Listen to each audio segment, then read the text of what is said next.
నమస్తే అండి. నిన్న రాత్రి రాజమండ్రి దగ్గర తొర్రేడు అనే గ్రామంలో పులి సంచరించడం అయితే జరిగిందంట. దీన్ని ఎలా గుర్తించారంటే అక్కడున్న ఆవు దూడలను, గేదె దూడలను గోళ్ళతో గీకి క్రూరాతి క్రూరంగా గొంతు కొరికి చంపింది.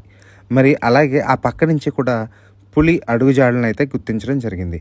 ఈ అడుగుజాడల ప్రకారం పులి తొర్రేడు, బొబ్బిలిలంక, ములకల్లంక అలాగే చుట్టుపక్కల పరిసర ప్రాంతాల్లో ఎక్కడో ఉందని అనుమానం వ్యక్తం చేసి చుట్టూ సీసీ కెమెరాలు అండ్ నిఘానైతే ఫుల్గా పెట్టారని అధికారులు తెలియజేస్తున్నారు.